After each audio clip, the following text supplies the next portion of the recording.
Namastê. Sou Mestre Aleph e nós estamos na terceira parte da nossa série Desconstruindo o Antigo Testamento. E eu quero parar um pouquinho a narrativa sobre a vida de Abrão, e discutir uma colocação que muitas pessoas fazem. Eu já falei algumas vezes aqui que o Antigo Testamento é sombra do Novo e das realidades que se mostraram em Jesus Cristo. E alguém me escreveu dizendo: se o Antigo é sombra, você consegue se separar da sua sombra? Eu já meio que refutei isso em outro vídeo, mas eu quero falar um pouco mais sobre isso. Eu gostaria que vocês me acompanhassem aqui na Epístola aos Hebreus, o capítulo 10. Eu vou ler do verso 1 ao 5 e depois eu vou ler o verso 9 e 10. Do 1 ao 5 e depois 9 e 10. É uma sequência de ideias, né? Ele está falando sobre os sacrifícios e sobre a lei. É uma observação. Geralmente as pessoas têm algumas igrejas que dividem a lei cerimonial e lei moral. Dizem que os 10 mandamentos são lei moral e todas as ordenanças legais são a lei cerimonial. Isso não procede. Inclusive não procede porque, apenas um exemplo, quando Paulo vai se referir ao Gênesis, em Gálatas 4, ele vai falar da história de Abraão, Sara e Agar. Paulo diz que ele diz assim: a vós que quereis estar debaixo da lei, não ouvis vós a lei? Então ele chama o Gênesis de lei, mesmo não havendo legislação, nem ordem moral e nem de sacrifícios. Também Jesus, quando vai falar com os judeus no Evangelho de João, ele cita o Salmo 82 dizendo: não está escrito na vossa lei, vós sois deuses? Então, a ideia que muitos querem colocar hoje, ela não procede com a ideia antiga. Jesus e Paulo consideravam tanto o livro do Gênesis, como até mesmo o livro de Salmos, como a lei, como a legislação dos judeus, cujo centro são os 10 mandamentos. Ok? Então, continuando. Possuindo apenas, Hebreus capítulo 10, versículo 1 ao 5. Possuindo apenas a sombra dos bens futuros e não expressão própria das realidades, a lei é totalmente incapaz, apesar dos mesmos sacrifícios sempre repetidos, oferecidos sem fim a cada ano, de levar à perfeição aqueles que se aproximam de Deus. Essa perfeição, ela é a perfeição do Pai, porque em Mateus 6, Jesus termina o seu sermão, uma parte das orientações, dizendo: sede vós perfeitos, como o Pai Celeste é perfeito. De levar à perfeição aqueles que se aproximam de Deus. Se não fosse assim, não se teria deixado de oferecê-los. Se os que prestam culto, uma vez por todas purificados, já não tivessem nenhuma consciência dos pecados, ele argumenta que se a lei fosse perfeita, cada sacrifício seria realizado uma única vez, porque ele purificaria a consciência do pecador. Então você percebe que o pecado não são atos externos, mas uma consciência corrompida, suja. E uma vez que essa consciência é purificada, o pecado desaparece. Ele diz que os sacrifícios do Antigo Testamento não levavam à perfeição, porque o pecador continuava com a consciência do pecado, tanto a de haver pecado, como a de que pecaria novamente, que é o estado no qual muitos e muitos cristãos de todas as confissões continuam. Quer dizer, colocam o próprio sacrifício de Cristo na mesma condição.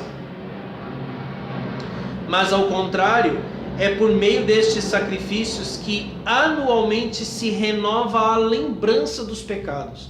Então ele começa dizendo que a lei era incapaz, em algumas traduções inútil. Ela não só não podia purificar a consciência, como ela imprimia a consciência do pecado. Ela fazia relembrar pagar os pecados cometidos. Ou seja, os ritos da lei tinham um poder contrário ao da purificação. Eles tinham o poder de reafirmar, de reacender o pecado. Além do mais, é impossível que o sangue de touros e bodes elimine os pecados. Por isso, ao entrar no mundo, ele afirmou, falando de Jesus Cristo: Tu não quiseste sacrifício e oferenda, tu, porém, formaste-me um corpo. Holocaustos e sacrifícios pelo pecado não foram do teu agrado. Por isso eu digo: eis-me aqui, no rolo do livro está escrito a meu respeito: eu vim, ó Deus, para fazer a tua vontade. A que vontade é essa? Versículo 9. Eis que eu vim para fazer a tua vontade. Portanto, ele abroga o primeiro regime para estabelecer o segundo. Um não pode existir enquanto existir o outro. Eu já falei sobre o corpo de Cristo. Então, respondendo sobre a sombra, né? Porque ele começa dizendo, possuindo apenas a sombra dos bens futuros. Sombra do quê? Essa é a pergunta. E graças a esta vontade é que somos santificados pela oferenda do corpo de Jesus Cristo realizado uma vez por todas. Então, se você é cristão e recebeu o sacrifício de Jesus Cristo, este sacrifício tem que ter te purificado de uma vez por todas, te santificado de uma vez por todas. Sua consciência tem que ter sido transformada. Se não foi, se você ainda se enxerga pecador e vive como pecador, algo está errado com a doutrina que você recebeu, com a igreja que você frequenta. Para entender do que a lei é sombra, sombra dos bens futuros, né? Ele menciona o corpo de Cristo oferecido. Ele diz que o corpo de Cristo foi oferecido de uma vez por todas. Então a gente volta um pouquinho para a epístola de Paulo aos Colossenses.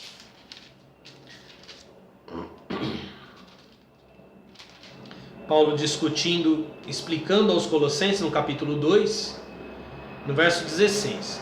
Portanto, ninguém vos julgue por questões de comida e de bebida. Questões de comida e bebida são questões da lei, do que se podia beber, do que não se podia. Ou a respeito das festas anuais, ou de lua nova, ou de sábados, que são apenas sombra de coisas que haviam de vir. Mas a realidade é o corpo de Cristo. Que é isso que Paulo também diz em Romanos 7. Ou seja, a realidade da qual a lei era sombra, a lei era a sombra do corpo de Cristo. Uma vez que este corpo foi oferecido em sacrifício, a sombra desaparece. Mas por que não desapareceu, você pode perguntar. Não desapareceu porque a era passada, a força espiritual da era passada, ainda era uma força espiritual ligada à lei e ao regime estabelecido pelos anjos. Na transição das eras, esta sombra vai desaparecendo à medida que nós vamos compreendendo que o corpo de Cristo, que haveria de se manifestar e que se manifestou há 2000 anos atrás, uma vez sacrificado, elimina de uma vez por todas com a lei. Mais um texto em Efésios. Efésios capítulo 2. Eu já li na primeira parte desse estudo sobre o papel da lei para Paulo, né? Ele fala do ministério de morte gravado com letras em pedras.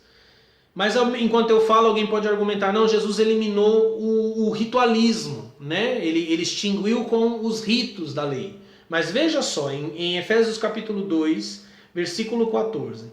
Ele é a nossa paz. De ambos os povos fez um só, tendo derrubado o muro de separação e suprimido em sua carne a inimizade. O que é esta inimizade? Era inimizade entre os povos e também era inimizade com Deus. A lei dos mandamentos, expressa em preceitos, em algumas traduções, expressa em ordenanças. Não farás, não cobiçarás, são ordenanças. Farás, não farás, são ordenanças. A lei dos mandamentos. Ou seja, Jesus suprimiu em sua carne a inimizade, que promovia a morte, a fim de criar em si mesmo um só homem novo, estabelecendo a paz. Quer dizer, o cristianismo não pensa em homens, pensa num homem novo. Um novo Adão no qual todos os renascidos estão conectados a ele. Um homem novo. Por isso é preciso esperar a manifestação do Cristo ressuscitado. E de reconciliar ambos com Deus em um só corpo, por meio da cruz na qual ele matou a inimizade. A inimizade que é a lei dos mandamentos. Ele matou os 10 mandamentos na cruz pelo sacrifício do próprio corpo, para agora, por meio do seu corpo ressuscitado, unir todos num segundo e último Adão. Uma nova criação, uma nova existência, para um novo nível de existência. Esse ensinamento, ele é muito importante. E eu quero terminar mostrando para vocês por que eu tenho me dedicado a libertar as pessoas do jugo da lei de Israel, aliás, da lei dada a Moisés, para Israel por intermédio de Moisés. Veja só o que Paulo diz, citando o Salmo 14, da condição em que estão as pessoas debaixo da lei. Romanos capítulo 3, verso 9. E daí? Levamos vantagem, ele falando dos judeus, de modo algum, pois acabamos de provar que todos, tanto os judeus como os gregos, estão debaixo do pecado, conforme está escrito.